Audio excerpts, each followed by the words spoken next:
Eu estou namorando minha namorada há 3 anos agora. Vou apelidá-la de Nick. Tudo começou de forma inocente. Comentei em um dos stories dela no Instagram e começamos a conversar a partir daí. Eventualmente consegui o número dela e depois o Snapchat, e depois de uma semana nos encontramos pessoalmente.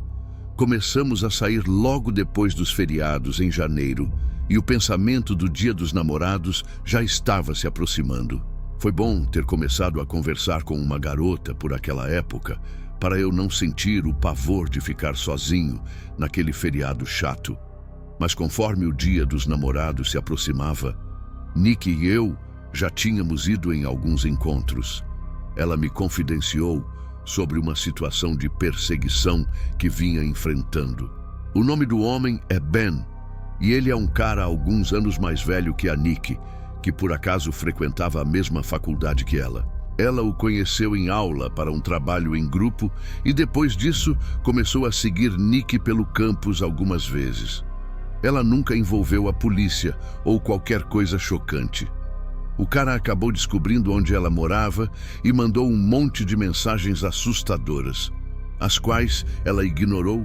Ela disse que nunca bloqueou o número porque queria ver até onde ele iria sem receber pistas. Quando eu quis saber por que ela estava escolhendo justamente agora para me contar isso, ela disse que porque ele começou a procurá-la de novo, especificamente por causa do Dia dos Namorados. Como você pode ver aqui, ele começou a aumentar as mensagens de texto de novo conforme o Dia dos Namorados se aproximava. Ela continuou apenas ignorando e deixando as mensagens se acumularem. Mas ele elevou para o próximo nível quando deixou uma caixa de chocolates na porta dela. Ela sabia que era dele porque ele mandou uma mensagem: "Espero que você goste do presente que deixei para você." Foi quando ela decidiu acabar com aquilo e respondeu para ele uma longa mensagem, que eu não vou compartilhar por respeito à privacidade dela. Mas em resumo, ela disse que ele precisava de ajuda e que ela estava saindo com alguém agora, então, para deixá-la em paz. Há várias formas de descobrir o endereço de alguém hoje em dia, mas ela tinha medo de que ele o tivesse conseguido seguindo-a até em casa um dia. Eu fiz o possível para garantir que ela soubesse que eu não permitiria que ele fizesse nada com ela.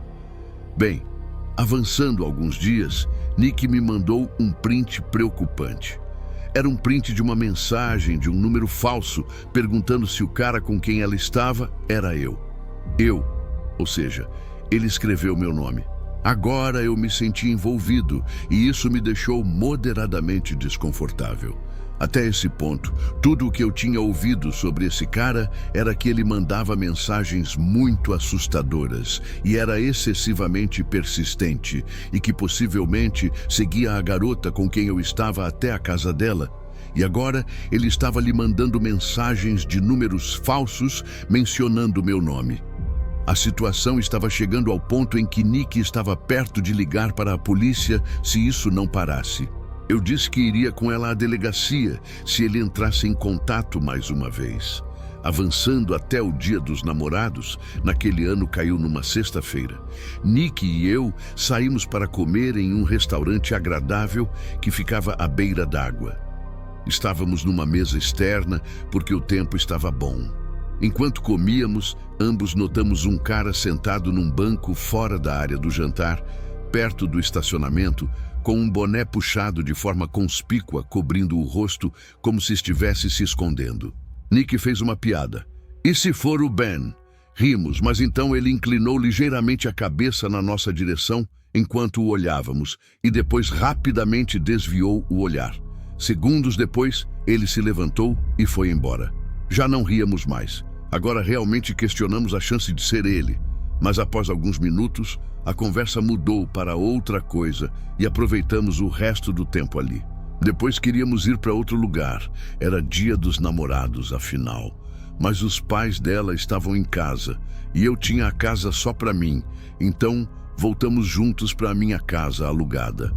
Estávamos no sofá e as coisas estavam ficando um pouco mais íntimas quando Nick se afastou de mim e disse: "O que foi isso?" Eu ouvi também algo vindo de fora do quintal. "Quer que eu vá ver?" Perguntei e ela acenou com a cabeça. Eu fui para o pátio do quintal, esperando ouvir algum animal correndo por causa da minha presença. Calcei minhas chinelas e andei pelo quintal, procurando qualquer coisa que pudesse ter caído, e encontrei o que fez o barulho. Toda a pilha de cadeiras de praia que estava encostada na casa havia sido derrubada. Não sei como isso poderia acontecer, a menos que alguém ou alguma coisa as tivesse empurrado.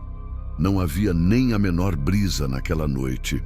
Olhei ao redor os arbustos que cercavam nosso quintal e então, como se meu cérebro imediatamente detectasse algo fora do lugar, foquei minha visão em algo alto nos arbustos. Meu pescoço se projetou para frente enquanto eu literalmente tentava me concentrar para ter uma melhor noção do que estava vendo. Dei alguns passos à frente e tive um momento de espanto quando percebi. Era alguém parado nos arbustos. Ele tinha percebido que eu o havia notado. Nesse ponto eu disse, "Quem é aí?" O cara começou a sair dos arbustos rápido o suficiente para que eu interpretasse como uma ameaça, como se estivesse prestes a me atacar. Aproveitei a chance para colocá-lo no chão enquanto ele ainda se debatia com os arbustos e galhos e gritei para ele ficar no chão várias vezes. Gritei o nome da Nikki até ela sair e eu disse, "Chama a polícia!"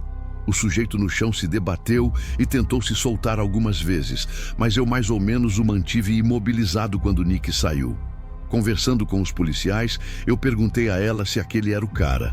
Ela, assustada, disse, "Oh meu Deus, sim, é o Ben." O pior é que naquele momento percebi que ele estava usando a mesma cor de camisa que o cara com o boné do restaurante estava usando. A polícia chegou à casa e o algemou. Ele seria acusado de invasão de propriedade. Nick mostrou aos oficiais todas as mensagens obsessivas e assediadoras que vinha recebendo. Como ele já estava sendo preso, Nick registrou queixa por perseguição e assédio, o que acabou resultando em multa e em uma contravenção para ele. Nick conseguiu uma ordem de restrição contra ele e agora, se ele a contatar de novo, será preso novamente. Ben era o maior esquisito. Graças a Deus, ele pelo menos foi esperto o bastante para não ter entrado em contato com ela novamente. Antes de seguirmos para a segunda história, gostaria de pedir para você se inscrever no canal e deixar o like no vídeo. Isso ajuda muito para o crescimento do canal.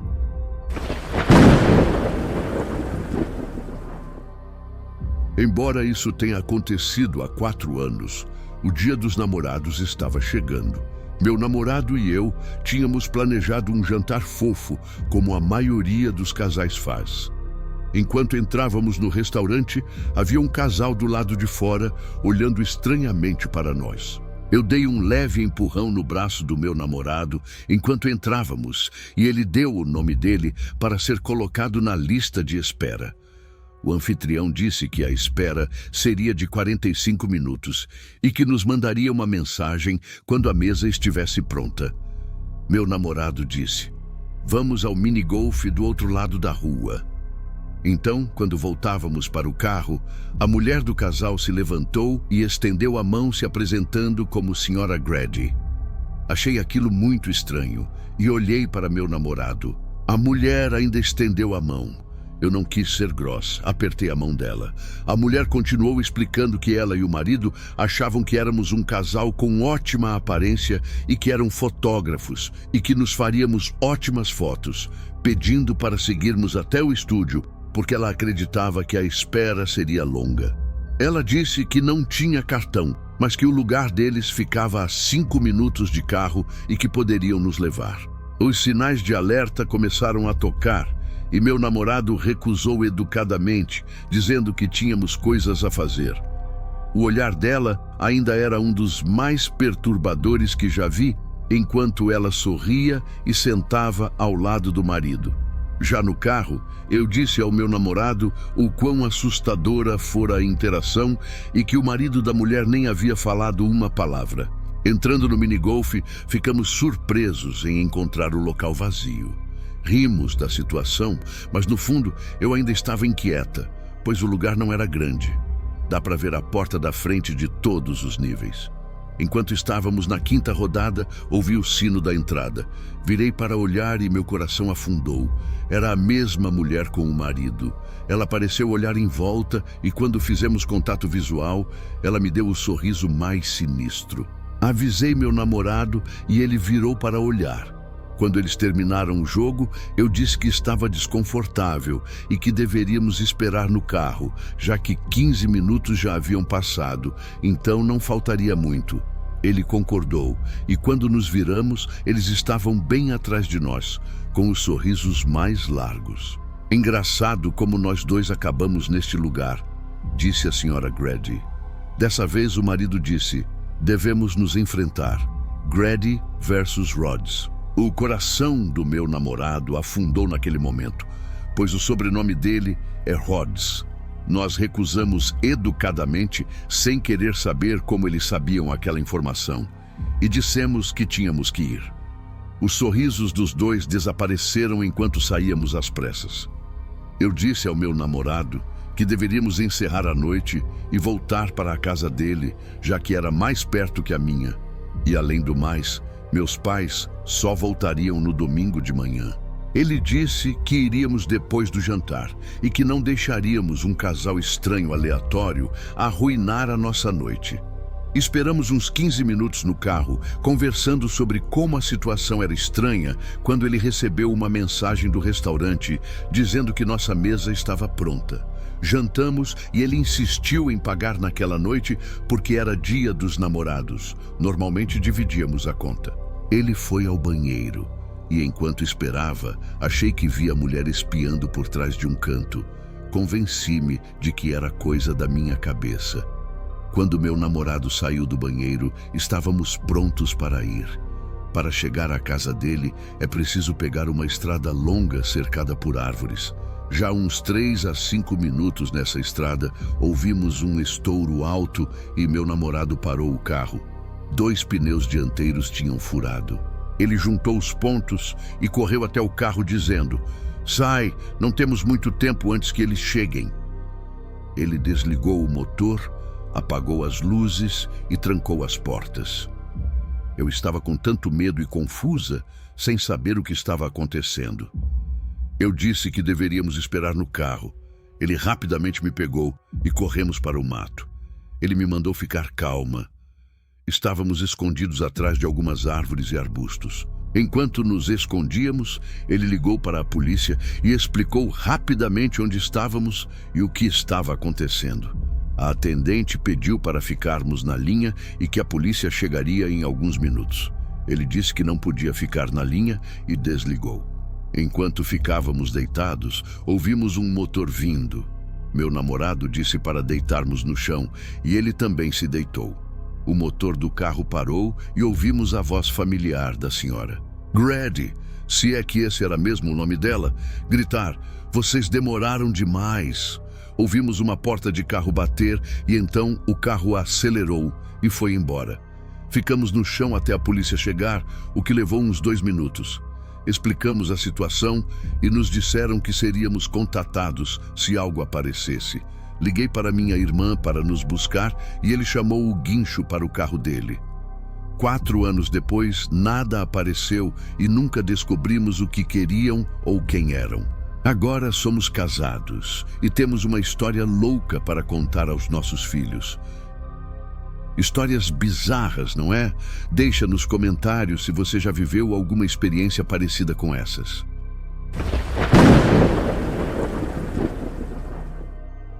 Durante o semestre de outono de 2018, eu estava fazendo algumas aulas online por uma faculdade bem prestigiada, mas eu sabia que faria transferência para a universidade de 4 anos da minha cidade natal no semestre de inverno.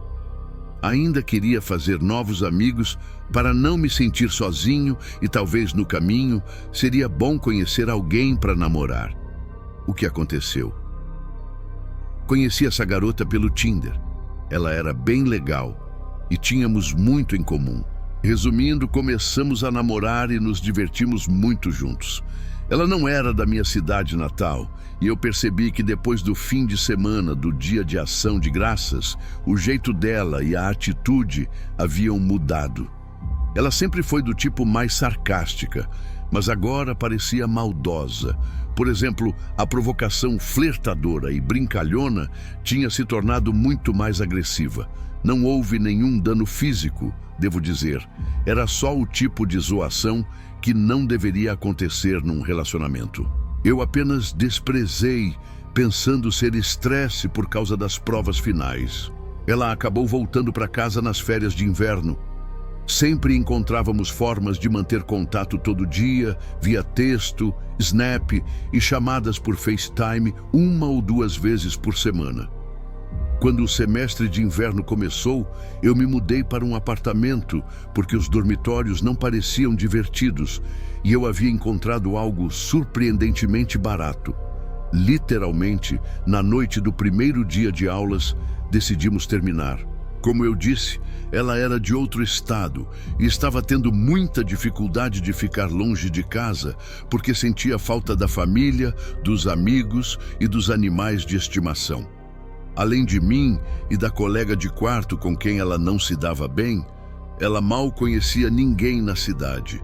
Ela era uma pessoa muito tímida. Não é algo ruim, mas como eu disse, ela não tinha muitos amigos para cercá-la. Então, ela só queria ficar sozinha o tempo todo. Foi uma saída fácil para ela, sem precisar ser eu a terminar, porque esse tipo de coisa me dá muito estresse e ansiedade. Algumas semanas se passaram e a cada dia eu me sentia um pouco menos triste, porque, olhando para trás, havia um monte de problemas no relacionamento que eu tinha negligenciado. Era a semana que antecedia o Dia dos Namorados e eu estava meio triste porque tinha alguns planos divertidos que queria surpreender minha namorada. Decidi que talvez naquela semana eu reativasse minha conta do Tinder só para ver se eu conseguiria algum match e talvez sair com alguém no feriado para não ficar sozinho, já que a maioria dos meus amigos tinha seus próprios namorados e namoradas. Eu reativei uns 2 dias antes do feriado e tive alguns matches depois de algumas horas usando o aplicativo. Conversei com a maioria e perguntei quais eram os planos de Dia dos Namorados. E sem surpresa, todos iam para bares. Pessoalmente, esse estilo de vida não é minha praia. Simplesmente não me parece muito divertido, mas eu sempre uso isso como último recurso e eu não estava tão desesperado ainda. Acabei começando a trocar mensagens com uma garota chamada Ana, que também não curtia isso. Ela preferia ficar em casa e ver filmes, que é o que eu também prefiro. Ela até tinha a mesma graduação que um dos meus melhores amigos e estava fazendo algumas das aulas que ele também fazia. Mas ela não sabia se tinham aulas no mesmo horário porque tinham acabado de começar e ela estava tentando descobrir os nomes de todo mundo. A melhor forma de descrever a Ana é cabelo loiro na altura dos ombros, óculos bonitinhos, sardas e olhos azuis brilhantes. Depois de trocar mensagens por cerca de 1 hora, peguei o Snapchat dela e a conversa migrou para lá. Perguntei se ela queria sair no Dia dos Namorados e ela topou. Então foi o Dia dos Namorados de 2018, que caiu numa quinta-feira. Felizmente eu não tinha aulas na sexta, e Ana disse que pularia a aula de manhã para que não nos sentíssemos pressionados a terminar a noite cedo. A primeira parte da noite correu bem. Pegamos McDonald's, vimos um filme e caminhamos pela região central por um tempo. Para poupar detalhes, voltamos para o meu apartamento e transamos. Para ser honesto, tudo correu bem. Ela perguntou se podia passar a noite porque estava nevando e a casa dela ficava a uns 10 minutos a pé. Claro que disse que ela podia ficar. Acabamos adormecendo por volta da 1h da manhã. Eu sou um dorminhoco leve, especialmente quando tem alguém na cama comigo.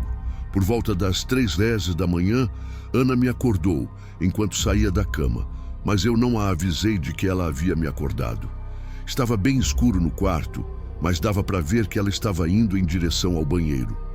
Ela acendeu a luz e fechou a porta para que a claridade não vazasse para o quarto.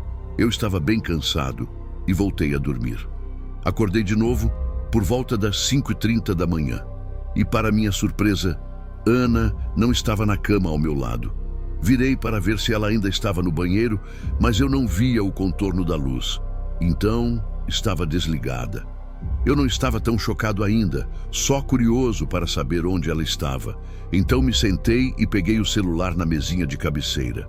Não recebi nenhuma mensagem dela dizendo que tinha saído, mas pude ver que as roupas que ela usara ainda estavam no chão ao lado das minhas.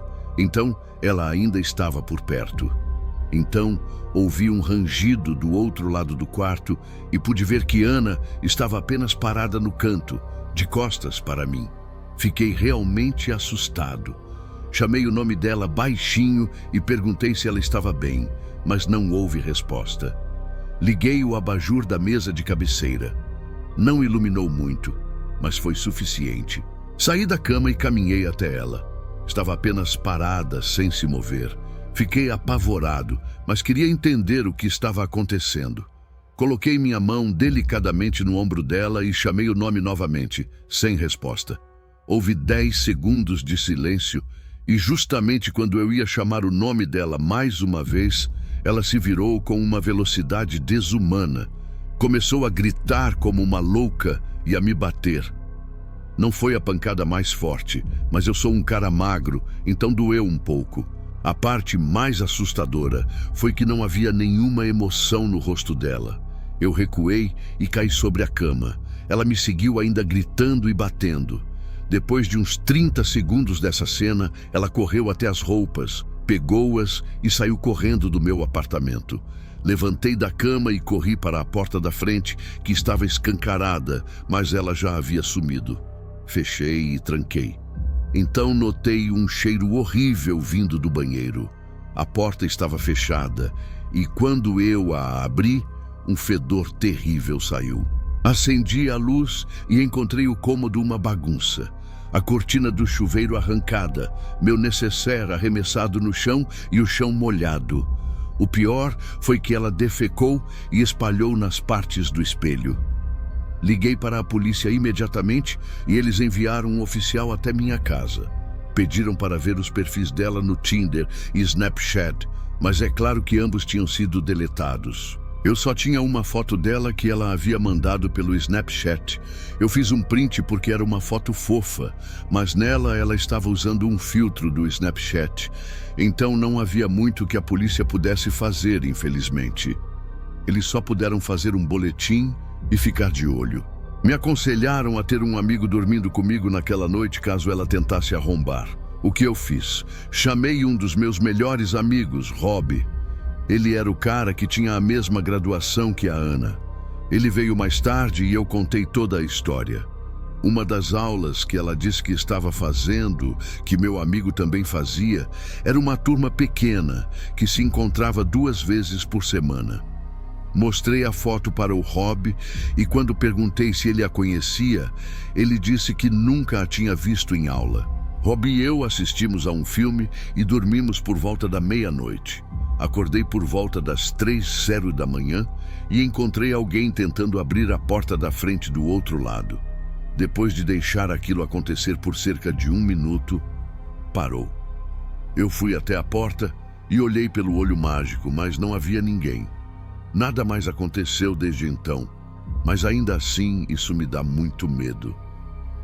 Bom, esses foram os relatos de hoje, e se você quer ouvir novas histórias de terror reais todos os dias, não se esqueça de se inscrever no canal e ativar o sininho. E para fortalecer, não esquece de deixar o like. Te vejo no próximo vídeo.